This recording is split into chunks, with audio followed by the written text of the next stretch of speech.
Well, Loren, the whole thing is that in this particular thing we're doing is the emancipation of ourselves from reality, going back to the years, 80 years in this area, where people like Roy Rogers, Gene Autry, Roy Barcroft, all the people that we've known, gave so much of themselves to a world that was so full of torment, so full of hate. Hitler's Germany, Mussolini, Stalin, all of these people. And who were the people that actually kept steadfastly sticking to their moral strength, to their courage? To the people like yourselves in the picture business. Well, to show you, for example, I did a show in which the animal trainer was a young man named Tarzan. He would go into the arena with 6 tigers and 6 lions. Difficult. Yes, certainly. Only with a loincloth and a little dagger. Yeah. Now, you know what he wanted to be? Cowboy. He said, I want to be cowboy. I had to give him my hat, the only thing I could give him. Yeah.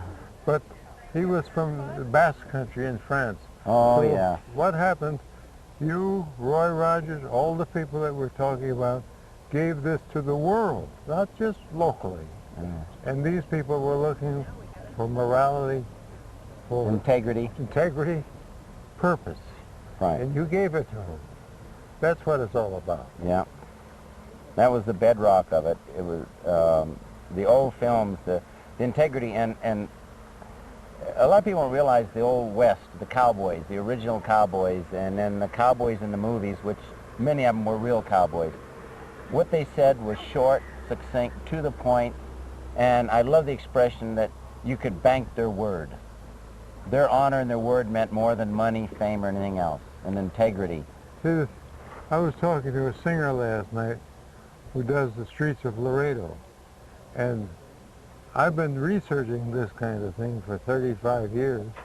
The streets of Laredo came out of a song called The Bard of Armagh in Ireland. Oh. And the Bard of Armagh defrocked himself of his religious robes, went out into the countryside and sang songs against the British penal system, which was punishable by death in those days. Yeah. But when the potato famine hit, they came over here. There were signs in Boston, New York, Philadelphia, no Irish need apply. So they fanned out west, became railroad men, gunfighters, gold miners, and cowboys. Yeah. But the term cowboy came from Ireland. I didn't realize that. Oh yes, the young village boys who tended the cattle while their parents were working. Yeah. These were cowboys. But can you imagine the difference between that and getting on a horse and going 2,500 miles across trackless country with Indians? Terrible, isn't it? Yeah. Now all of a sudden, they're not cowboys anymore. They're men. They're men. And the whole thing is, as you say, they were terse, short, and to the point. Yeah. They said, I'll meet you at 10 o'clock. Where were they at 10 o'clock? They were there. Exactly. Yeah. You could bank their word. And you know, in those days, the cowboys became men at 14, 15, and 16. They accepted responsibility. They stood for what was right, and they didn't ask for a handout. They didn't want anybody to give them this. If they had a problem, they said, I'll straddle my own bronc. It's my problem, not yours. I don't need any help. I'll handle this. And they were independent. They did it on their own. You know, the word you said, responsibility, struck such a chord with me, because as you know, I worked with John Wayne and did the album he did. Yes. But at his house, he got the mail one day, and he was reading this letter, and suddenly he hit his fist with his hand and shook the patio, and he said, I can't abide a liar. Yep. I wondered who he was talking about, but he said, the trouble is, John, people today shirk responsibility. And that word to him was it. Oh, I loved his movies, especially in the Alamo. It just gets red, white, and blue pulsating through your veins. And I loved it when they were talking about the country, and I guess he was talking to Travis, and he says, I love the sound, the word republic. I love the sound of the word. It stands for responsibility and this and this and this. And we are a republic, not a democracy. That's right. And Wayne had that in his films. And all the Westerns carried that old spirit of America and independence and responsibility that you don't see in movies today. People don't have it. This terrain that we're in right now in the Alabama hills, Mount Whitney, the whole thing, millions of years of development. And so many people pass it by as though it's nothing. Nothing, yeah, right. It's everything, because it's been there long before we were. Oh, yes. And will be there a long time after. So I think we should open up our eyes to the responsibility we have to not only ourselves, but to the world around us. Exactly. And we do it by example in how we live. And our films can make such an effect on people all over the world. And some of the modern ones, unfortunately, I'm not they're too trash. pleased. I'm sorry, I have to say they're trash. Well, it's like with our dear friend Richard Farnsworth. Farnsworth, yeah. The Straight Story was one of the most beautiful things I've seen in a long time. Oh. And he did a beautiful job. He did. And a lot of people don't realize he was in tremendous pain from terminal cancer during the making of the whole film. Oh, Lord. And you don't see it in his acting. No. The crew nobody knew. He kept it to himself and he fought it on his own. Excruciating pain. And there was no drugs that could kill this kind of pain because the cancer had metastasized and gone through his entire body, his brain, everything. But you'd never know it, and he never told anybody. See, the one thing that I love about a particular plaque I have at home, it says, "Don't quit." No quit in that man. Nope. No quit in him. No he quit. fought the good fight for a long, long time and never complained to anybody. Nobody knew. It was just, he was incredible. Well, what do you feel the difference is between the modern stuntman system and the way you grew up in it? Well, it was strange. When I grew up in the business, when I got in, and I got in by accident, I didn't know what a stuntman was, and once I got in, I wanted to know about the stuntman and his history. And I asked about the old-timers and who they were and what they'd accomplished, and I found out the histories of the people who were my peers at that time. And I was just shocked and just, I mean, I was In awe. in awe, I guess that's the best word, of what they'd accomplished and how they'd done it and what their backgrounds were. And they're not idiots for hire. They're not macho type guys.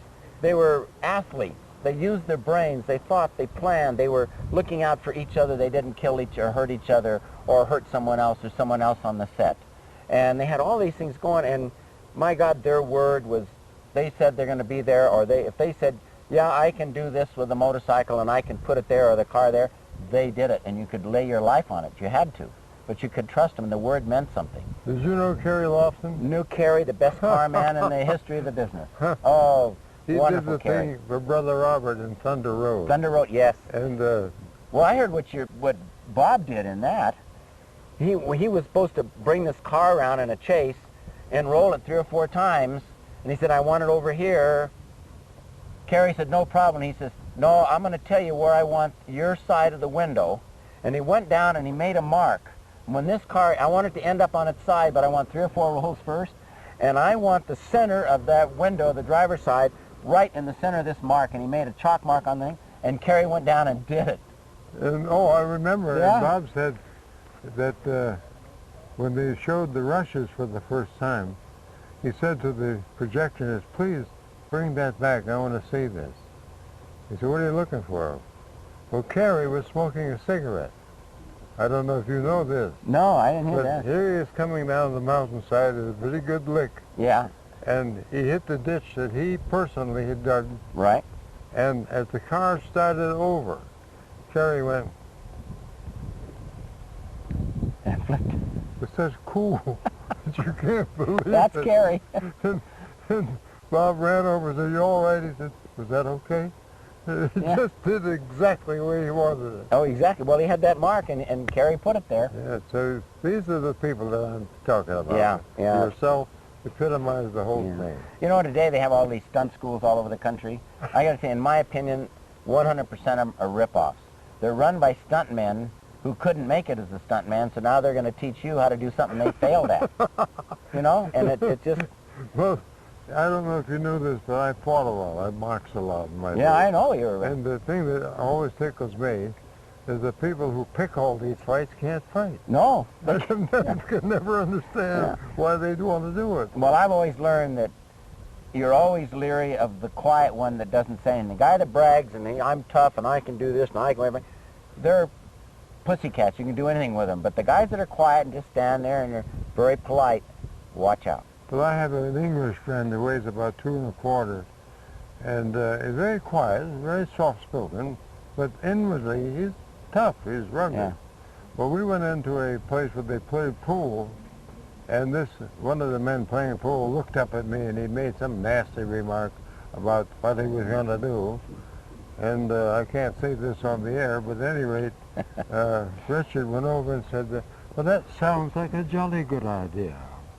The guy just quit right there. Right there, yeah. Yeah. So what I think, Loren, what we're going to have to do is to send out these waves like Ruth just did, you were doing, these waves of working with an eternal God, with an eternal spirit of reality that is beautiful. Yes. And this is the only way it's going to change this whole thing around.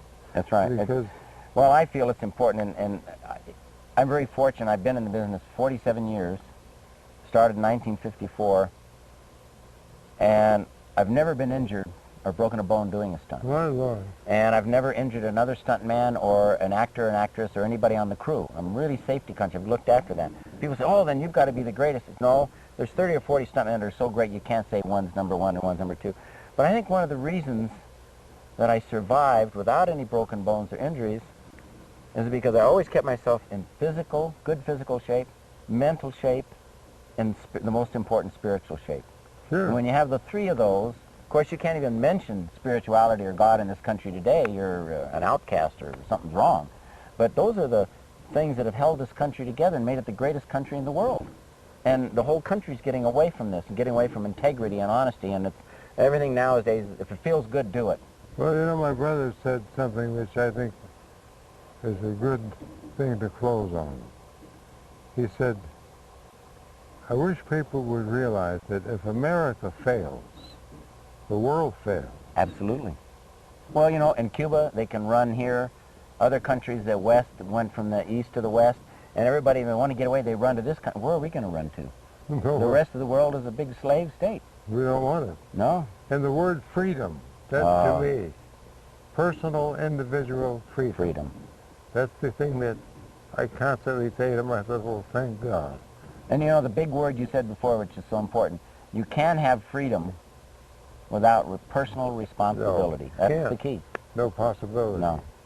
So I'm telling you, I want to thank you. Oh, I love Because it. frankly, what you're saying goes right down to what I feel very strongly. Yeah. Very strongly. And your poem that you wrote for John Wayne is about America is just, I get teary-eyed every time I hear it. Everybody does. But not enough people see it or hear it.